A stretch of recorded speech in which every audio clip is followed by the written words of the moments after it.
कल किसी ने एक प्रश्न किया था यहां से अलग कि कोई तांत्रिक मेरे पीछे पड़ा है और मेरे वंश का विनाश करने का संकल्प किया है, वो मेरा नाश कर रहा है, क्या आप मुझे बचा सकते हैं?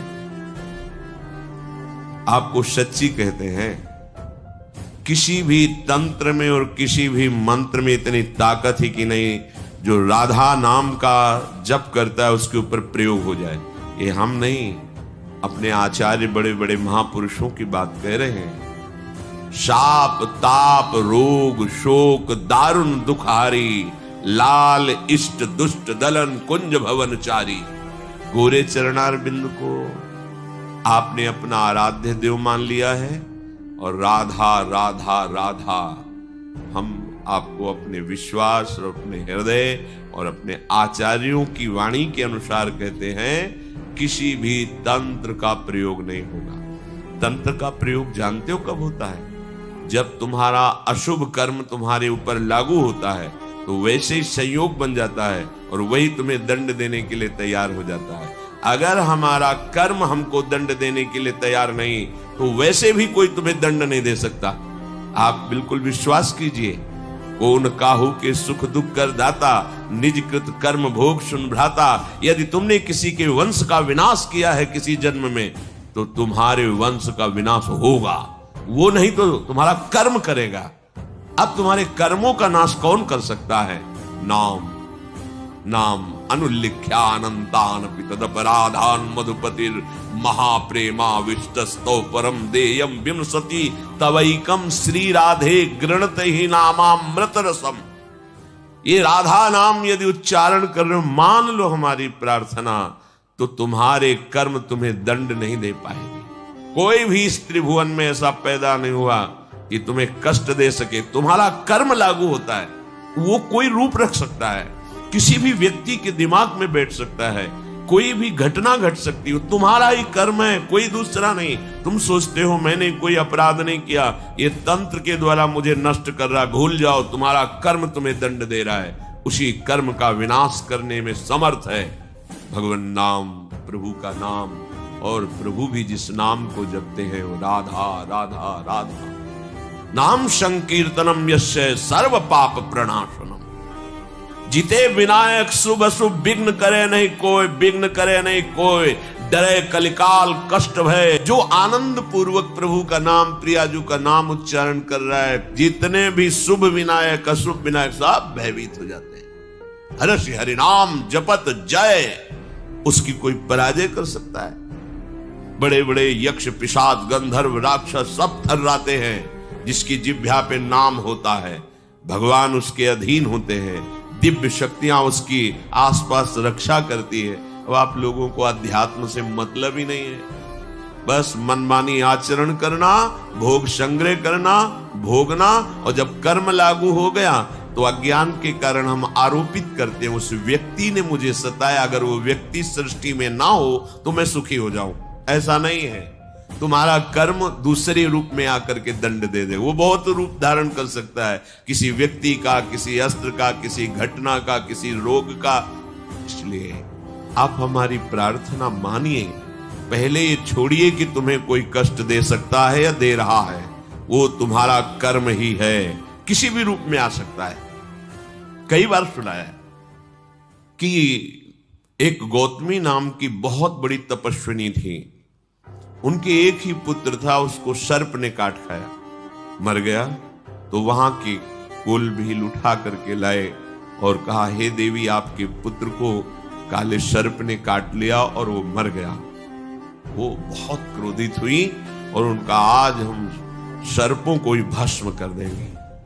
आकर्षण किया तो सर्प सामने उपस्थित हुआ। मैं तुम्हें दंड दूंगी, तुमने हमारे पुत्र को क्यों डसा? तो उनका, आप तपस्विनी हो, आप ऐसा कर सकती हो, पर मेरी प्रार्थना सुन लीजिए। मैं बिल्कुल अपने वश में नहीं था, मेरे ऊपर मृत्यु सवार थी इस बालक की, और उस मृत्यु ने मुझे विवश करके कटवाया है। बात समझ में आई? हाँ, ठीक बात कह रहा है। मृत्यु का आकर्षण किया, मृत्यु सामने उपस्थित हुई मूर्तिमान, कहा मैं अपने तपोबल से तुम्हें भस्म कर दूंगी। तुमने सांप को प्रेरित किया और सांप ने मेरे पुत्र को डसा और मर गया। तो उनका क्षमा कीजिएगा, मेरा कोई दोष नहीं, मुझे काल ने प्रेरित किया।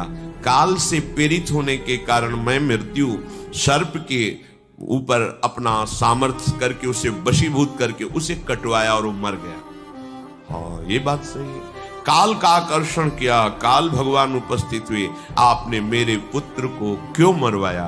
तो उनका तुम्हारे पुत्र के कर्म से मैं प्रेरित था। काल किससे प्रेरित? तुम्हारे कर्म से, अर्थात तुम्हारे पुत्र के पूर्व कर्म से काल प्रेरित होकर काल ने मृत्यु को, मृत्यु ने सर्प को और सर्प ने डस लिया।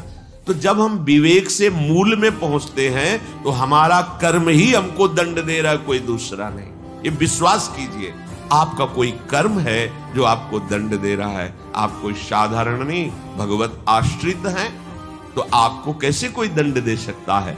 इसलिए एक उपाय है कि आपका वो कर्म नष्ट हो जाए जो दंड देने के लिए उद्यत है, उत्साहित है, वो है भगवन नाम, भगवद आश्रय।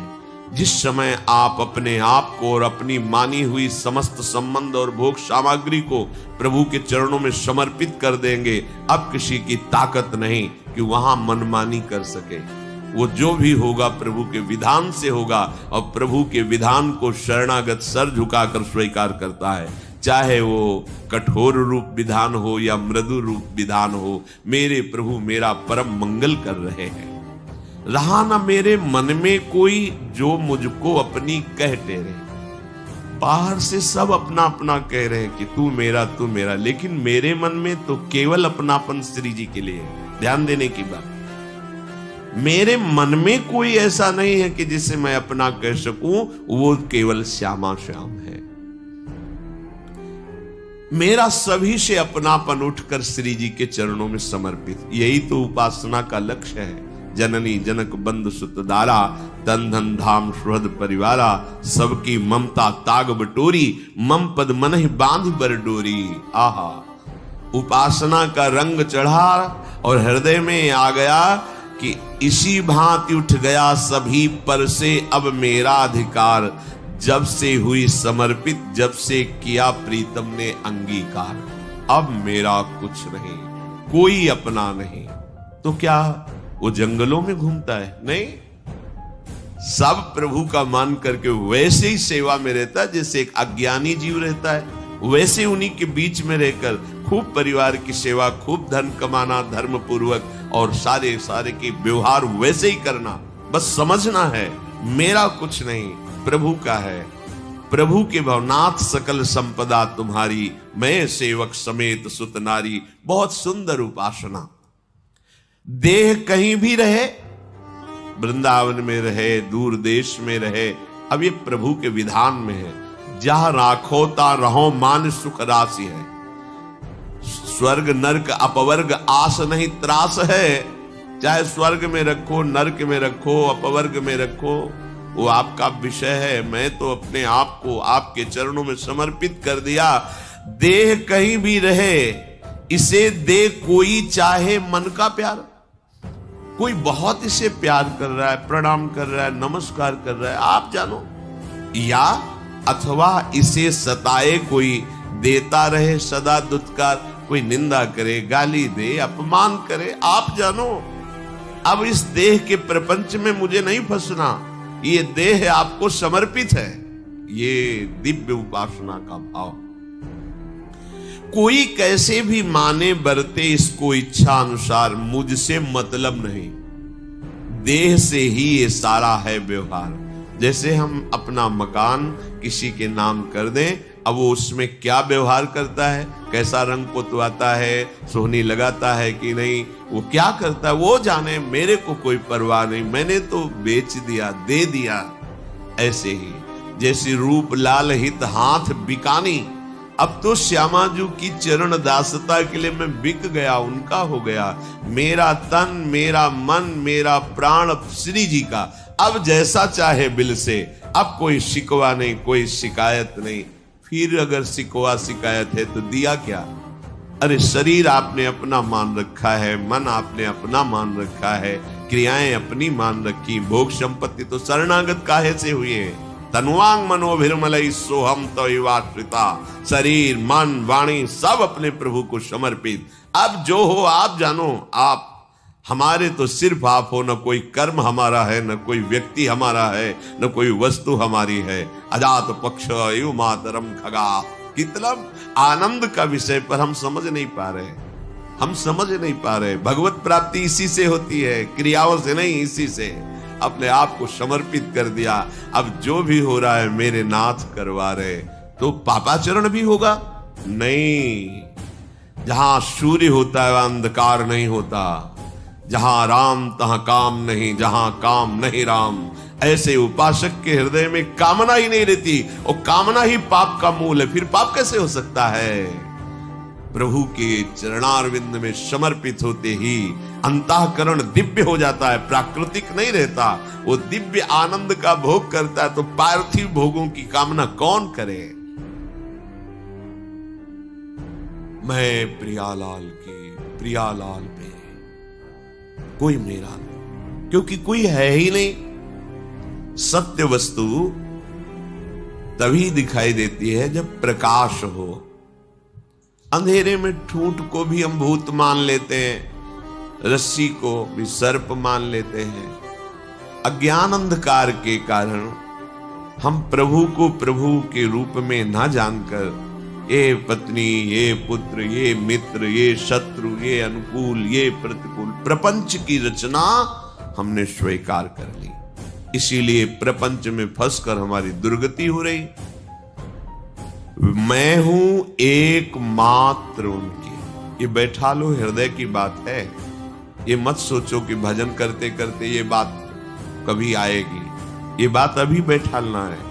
जो बहुत वर्षों की साधना से प्राप्त होता है वो सत्संग में 1 मिनट में प्राप्त हो जाता है।